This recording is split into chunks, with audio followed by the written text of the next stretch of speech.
Teman-teman, sehat-sehat selalu bersama keluarga tercinta dimanapun teman-teman berada. Dan kita akan bicara tentang timnas kita yang sudah lolos ke putaran 4 atau di round 4 ini. Dan kita akan berlaga di sana. Timnas kita diusahakan atau berupaya untuk menjadi yang terbaik di round 4 nanti di salah satu grup yang akhirnya timnas kita nanti bisa lolos ke putaran Piala Dunia, menyusul tim-tim yang lolos dari round 3.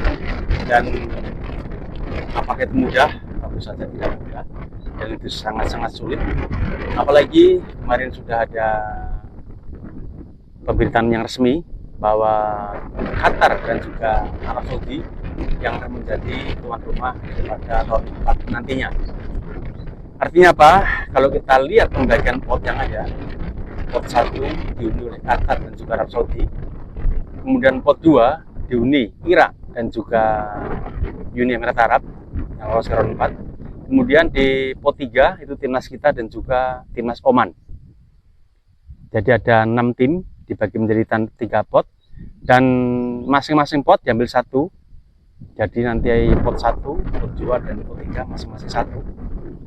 Kemudian timnas kita tentu saja tidak akan ketemu dengan timnas Oman karena kita satu pot, artinya kita harus terpisah.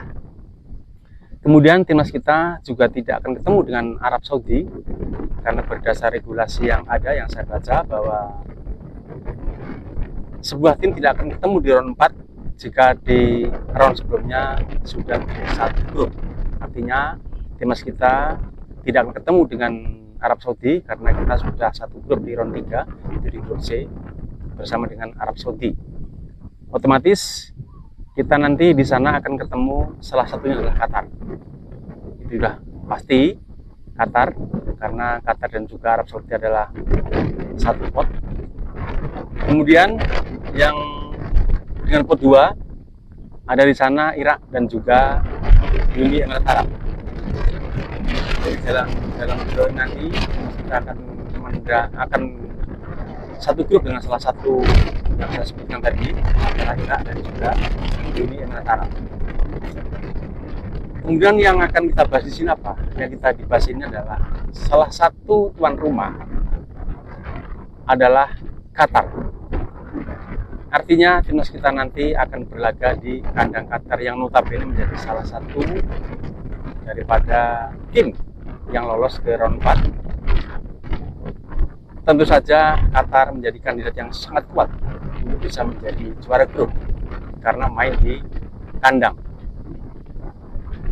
Dan kita tahu bagaimana kualitas Qatar dan bagaimana Qatar saat bertanding menghadapi tamu-tamunya. Dan tanda kutip ini, maaf ya, sepertinya Qatar selalu dibela oleh wasit. Dan timnas kita tentu saja harus lebih fokus lagi. Timnas kita harus lebih jeli lagi. Timnas kita harus lebih siap lagi saat kita bermain di round 4, khususnya saat berhadapan dengan timnas Qatar. Jadi timnas kita sekarang harus betul-betul fokus, harus betul-betul mempersiapkan diri dengan sangat-sangat matang. Karena laga yang sangat berat. Kalau kita nanti hanya runner up, kita harus ke round 5, dan kita nanti seandainya menang di round 5, kita harus berhadapan dengan tim di luar Asia. Itu juga pekerjaan yang sangat-sangat berat dan juga memakan waktu. Untuk itu, seyogianya atau sebaiknya dimaksimalkan saat kita di round 4. Dan kita tidak tahu, mungkin Bapak Rico dan juga Patrick CS akan membersihkan pemain-pemain baru untuk didatangkan. Namun demikian, pemain berkualitas pun yang didatangkan belum tentu bisa langsung bersinergi dengan pemain yang ada. Sebagai contoh, Mas Alex yang sudah beberapa waktu yang lalu membela timnas kita dan beberapa kali juga diturunkan, ternyata sampai saat ini masih belum bisa menemukan performa terbaiknya. Masih belum menemukan Mas Alex yang sebenarnya, seperti saat main di klubnya di Eredivisie. Untuk itu, saya, mungkin ada teman-teman berpendapat, juga belum menjamin pemain berkualitas ini datangkan langsung bisa memberikan dampak positif bagi timnas kita. Namun nampak perlu itu dicoba dan dicari, tentu saja iya, bisa diambil pemain yang sangat berkualitas yang diharapkan bisa membantu kita. Kemudian setelah resmi menjadi warga negara, tentu nanti akan kita tengok performanya, mungkin melalui TC, kemudian melalui uji coba, tentu kita akan bisa melihat bagaimana kualitas pemain tersebut saat membela timnas kita bergabung dengan timnas kita. Karena tidak mudah teman-teman ya, lawan-lawan kita tidak mudah. Jadi wajar jika ada pemain yang masih kurang adaptasi dengan pemain timnas kita. Untuk itu, Partai Klevet CS tentu saja dituntut untuk bisa memberikan dorongan, memberikan motivasi kepada pemain-pemain yang mestinya berkualitas baik, namun belum bisa menampilkan performa terbaiknya. Dan yang kita harapkan lagi nanti di round 4 nanti, timnas kita kan sudah terbiasa ketemu dengan pemain Timur Tengah,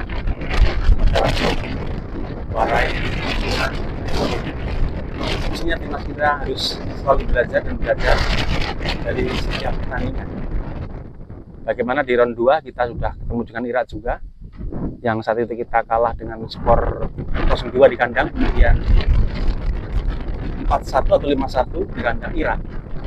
Itu juga sebuah pelajaran bagaimana kelemahan kita di mana kemana-mana.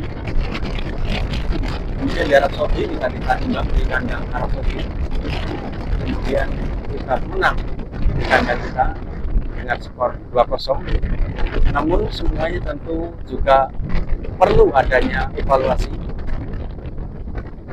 Jadi walaupun kita menang, tentu di sana harus ada evaluasi kekurangan dan kekurangan yang mana, kemudian mana-mana pos-pos yang perlu ditutup.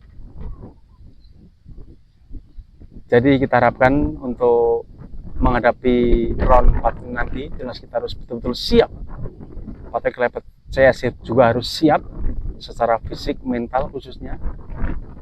Kemudian kerjasama yang baik, kemudian tidak melakukan pelanggaran-pelanggaran yang tidak perlu, khususnya di area kotak penalti kita. Kemudian jangan terpancing oleh permainan Qatar khususnya. Jangan terpancing emosi dengan ulah pemain-pemain Qatar, dan juga jangan mengikuti ritme permainan yang akan diterapkan oleh pemain Qatar. Kalau sempat terjadi, timnas kita saya yakin akan amburadul dan kita akan kedodoran menghadapi timnas Qatar yang sebagai tuan rumah. Jadi timnas kita harus punya jati diri, timnas kita harus fokus dalam pertandingan, dan timnas kita diharapkan bisa membobol gawang daripada Qatar dan kita bisa memenangkan pertandingan. Harapan kita harus bisa menjatuhkan mental Qatar, jangan kebalikannya, justru kita akan jatuh mental di kandang Qatar. Terima kasih. Mohon maaf jika ada kata kalimat yang kurang berkenan. Kirana bersedia teman-teman luruskan, dan selamat beraktivitas.